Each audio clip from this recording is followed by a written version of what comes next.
Hi there, my name is Nathan. Welcome to the Human Experience.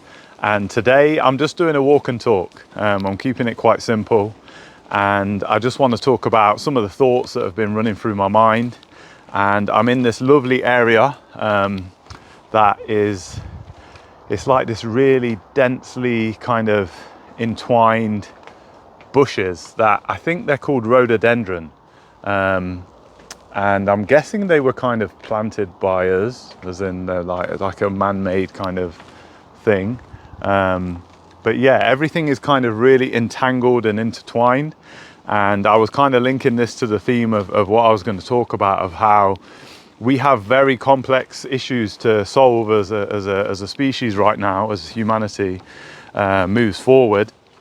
And yeah, them things are getting more tangled and entwined, and therefore it's almost feeling like it's going to be harder to come out of this phase of kind of doom and gloom. And there's a big feeling, I feel, amongst people across the world of kind of apathy, that kind of no one cares about each other, be that on the wider scope of nations not caring about each other and not thinking about each other, to even like down to the family level, like family members falling out and not getting along, and just people being more distant in society, this kind of individualistic feeling or kind of trend that has played out in modern society and capitalistic society. And obviously we know that this is not the only way to be. We know that historically we have collaborated more. We have come from more of a kind of, from being nomads and in kind of tribes and stuff like that we've worked together, we've cooperated generally to get this far. And yeah, along the way there's been wars, there's been a lot of kind of disagreements and different ways of thinking. And as humanity has spread out from the cradle of Africa, new cultures have popped up and different races and nationalities and stuff like that, which are great in one hand, like you can identify as something, but they're also like very divisive, and they go back to being that individual. There's individual nations, individual countries, and then individual people on this planet, which is like, I feel like when you look to nature, you should be seeing the collaboration, within the ecosystem. Things are working together, even if they don't know they're working together. Things are working together, even to keep certain populations of animals down. There's a whole system, there's a food chain, and that works together. And yeah, they're not necessarily agreeing to do that, but in being more kind of a natural structure to it, is like it creates a sustainable environment and ecosystem, because there's kind of this give and take of like predator and prey, of also like animals that might, say for example, some animals help clear forest or clear certain trees, especially like dead trees, and then that allows new growth. So there's lots of ways that nature works in kind of collaboration.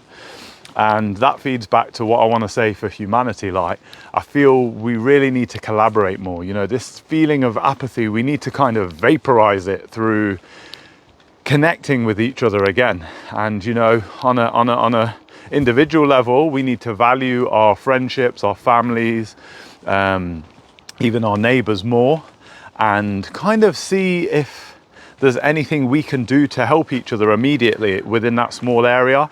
And I feel that kind of thing will then ripple out to a better feeling for one another, rather than in this capitalistic society.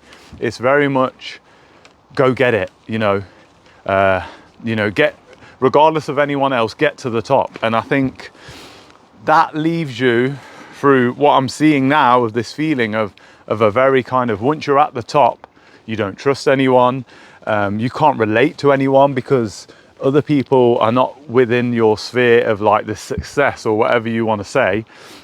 And that's because you've not grown with people. You've grown trying to grow by yourself and amass this wealth and power. And it's like, why? When ultimately, what you're going to do, enjoy it by yourself? Like that sounds like a very sad kind of situation. So yeah, moving ahead, obviously, unfortunately for our generation in a way, we have become this generation that we realize what is going wrong, you know, within our environment. You know, we've had a lot of these things, these developments that are coming out now of like, you know, environmental things like microplastics and, you know, these endocrine disruptors through some of the chemicals we're using for cleaning, etc.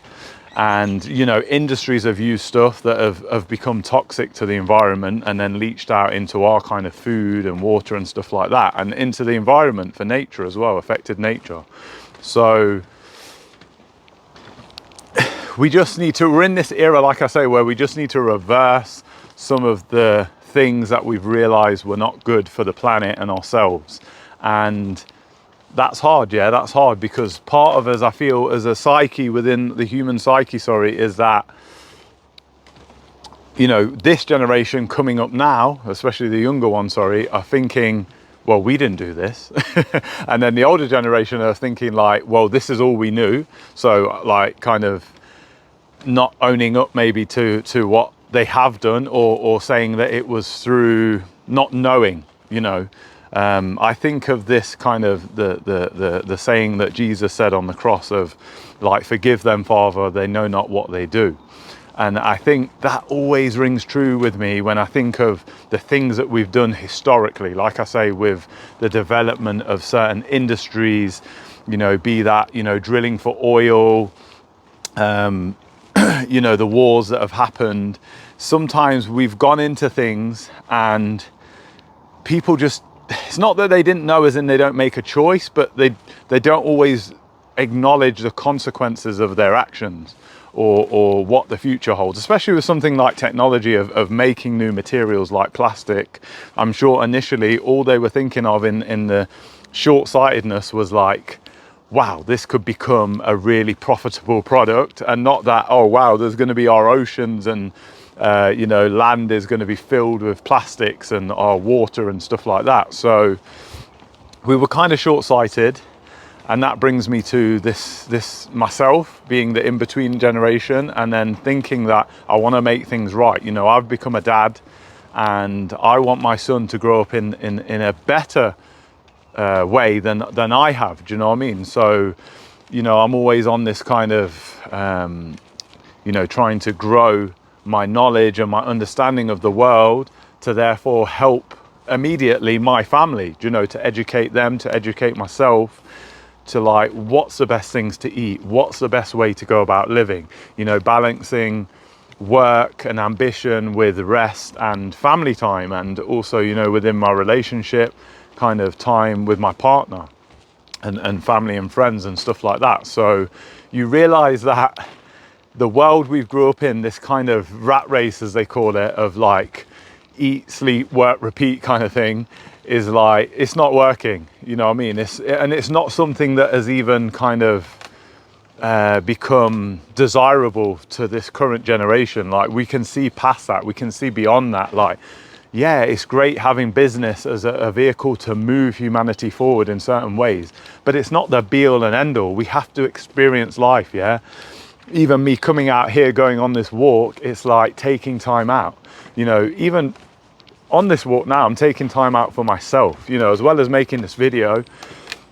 It's being in nature, it's giving me an appreciation. It's good for my mental health, for my well-being.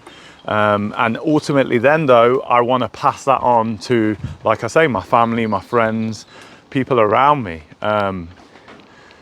So yeah, you know, moving ahead now in thinking about, I've kind of highlighted some of them problems that we're going through, you know, through technology and the feeling of apathy, and that we're very disconnected, you know. There seems like eternal distraction right now, you know, be that with obviously social media, you know, streaming, you know, certain series and films and music. There's endless entertainment, and even that in itself is kind of wearing thin, especially with myself. I'm thinking like, how many films can I watch? How many albums can I listen to? How much TV and entertainment can I consume before I need to like be within myself and acknowledge where I'm at, you know, kind of wake up, look around and think, where is my life heading? You know, what am I doing with myself? And it's not about just achieving, it's about like just sitting with yourself, you know, developing yourself maybe more kind of in a kind of maturity way of like your emotions and how you deal with them, and even looking out to your family and seeing where do you sit within your family. Like, what are you? Are you the kind of person that brings people together? Are you the kind of person that gives advice and information? You know, where do you sit? Do you know what I mean? Are you just someone that's nice to socialize with amongst your family and friends? Like, that has its place as well as like, oh, what promotion have you got, and what is your latest wage packet? Like, there's so many things, yeah, that are important and key to life, and we overlook them in this kind of, like I say, this work, sleep, repeat cycle. So, you know, I've had a lot of thought about this. Like I say, I'll take a minute just to appreciate I think they're rhododendrons, but on the outside of these kind of bushes or trees or whatever type of thing it is, there is these beautiful purple flowers. And yeah, it seems to be wherever the light is, they've grown out there, and in this kind of more densely dark area, there's just the kind of branches and trunks of the plant or the tree. So yeah, it's a wonderful area. It's kind of creepy, but it's kind of magical like feeling as well. Yeah, it's just within, like I say, this myself of like thinking, oh, we're in the gloom and the dark, but it's actually a beautiful thing as well. Yeah. So yeah, solutions, sorry.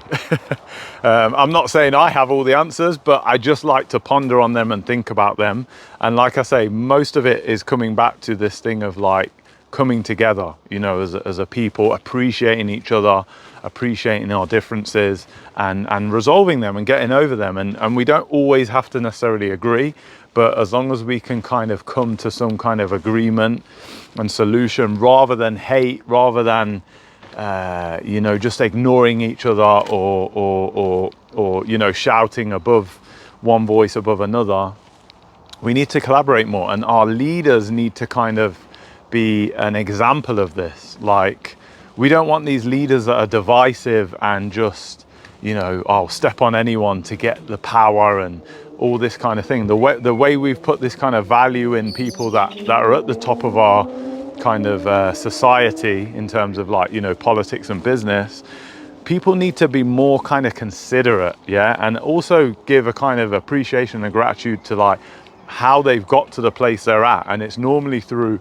some opportunity, some help from someone else, you know, some advice and stuff like that. So, you know, not to forget that we can't do anything great by ourselves necessarily, that we've always been either inspired or helped along or mentored by someone else, even if it was at a distance, or kind of, you know, just something from like even something that your maybe school teacher sparked in you years and years ago that led you on this. Yes, you put in all the hard work and the commitment, but who kind of set you on that path, you know, be that a parent, a friend, like I say, or a teacher or something. So, you know, it's going to be tough, this journey. We have to backtrack on a lot of things. Like, we have to kind of manage a lot of things. So for example, social media, like, I think it's going to be important over the next few years and generations to manage the way we consume it, you know. Yeah, maybe we kind of restrict ourselves to a certain extent because we realize that mindlessly doom scrolling is not doing us any good, you know, either our mental health or the fact that we're ignoring people and not socializing because we're doing stuff. You know, when it comes to certain practices within industry that are pollutive, we need to come up with solutions and make them policy, like not to use single-use plastic, you know, make sure everything can be recycled. Like these things need to be put in place regardless of like a business's growth and you know, profits and stuff like that. Like that doesn't matter. Like if we just get to a state where this one company or, you know, handful of companies become the most richest, powerful companies, but we've absolutely decimated the environment, what is the point? How can we improve certain practices, you know, within, I see it, certain services that are being provided. So, you know, healthcare, you know, I've worked in healthcare in the UK, and yeah, it definitely needs improving. You know, it needs to be more open to kind of new ways of looking at things. You know, I have certain friends that are really being affected by kind of these policies and procedures that have been put in place because medicine kind of favors the pill as such, as in pharmaceuticals and that kind of intervention over more holistic approaches that, yeah, they're becoming more kind of accepted or looked into by the medical field, but like we need it to be kind of considered now because people are really suffering now. And you know, there's multiple ways of dealing with things when it comes to health. There's not just one solution, you know, like I think there needs to be a whole approach anyway. That's what I'm getting at. And I didn't see that when I worked in there. And this also goes back to another thing that I worked within, and that was the prison system in the UK. And again, the approach was very one-sided. It was just, this person has done a crime and they need to be punished by losing their freedom and therefore being sentenced to a certain number of years in jail. And then once in jail, I didn't see any kind of input for real rehabilitation. And that was sad because, you know, as we know, the prisons to a certain extent are funded by us anyway, the people, through taxes and different things. So ultimately we want the best solution because they've, for example, the person who has been labeled this criminal or whatever has, you know, affected, we'd say, society in a bad way, but therefore why should they not benefit society rather than just being locked up? Why shouldn't they be able to maybe right their wrongs? Do you know what I mean? And do something to help the community. And therefore I think that would give them more of a sense of achievement of like, I can change my ways. And also not that they're shunned from society and resentful of like, oh, I'm just been locked up and forgotten about, when really, because whatever thing they did, when you trace it back, there was probably a problem that was unresolved within their upbringing, within something, and therefore we need to correct that, not just lock them up and throw away the key. It just doesn't make sense. And I know there's a number of crimes that don't fit into that bracket. Yes, if you're a danger to the public and you have strange views that are going to endanger public, then obviously you need to be locked up. But I'm saying for certain crimes, an example I actually read about was about this, you know, the Sycamore Gap. And these two guys, I'll actually check, I'm not sure of the area now, but it's some national park. And two guys, they chopped down this sycamore tree within this gap. And, you know, they're now awaiting the punishment of the justice system. And obviously because of the public outrage, the judge is saying like they could expect long sentences. And I'm thinking like, them being in jail, that's not really helping anyone. Like, they've chopped a tree down. Like, they need to, maybe they could make up for it by having to do certain community service for that park, you know, that national park, that national trust park, where maybe they have to replant trees, maybe they have to do some work for that community because of the kind of distress that they've caused, and right their wrong. Do you know what I mean? And after doing all them hours and maybe planting them trees, they will get some kind of resolution. We will get something from it as in the community because they've benefited the area that they actually impacted in a negative way positively. and therefore it's much more productive than just locking them up, costing the taxpayer lots of money, and just saying that's the solution. This is how we treat people that do bad things. We don't consider anything else rather than just punishing them and costing us, when it's like that's not helping anyone in the long term. So all I'm saying is there's a number of ways of doing things, and I was just using examples there of like there's different ways of dealing with health and with, like I say, punishment, and therefore that feeds out into business, into the wider thing of these global problems that we have. You know, how do we get sustainable energy? How do we create sustainable living when it comes to, you know, like growing our foods and the degradation or the destruction of, you know, how do we improve the production of our food, you know, with soil becoming really kind of infertile and you know, destroyed by intensive commercial farming. We need solutions to this to help the environment and to help us provide enough for ourselves as well. So yeah, it's not going to be easy, the road ahead, but like I say, much like the tangling of these plants and bushes and trees, we need to untangle the mess that we've created. Whether we did, or didn't, you know, whether it was our generation or the previous or the ones to come, we're all involved now. We're all part of humanity, and we need to work together. So yeah, I'd love to see some comments about some possible solutions. I'd love that, like almost like a online think tank of like solutions for humanity going ahead. We know the problems, I'm highlighting them there, which I'm sorry to say, you know, they are the problems, but that is the reality. Now, what is the solution? What is the solution? So yeah, if you could share some comments about possible solutions for humanity moving forward. And yeah, I'll see you next time on Welcome to the Human Experience.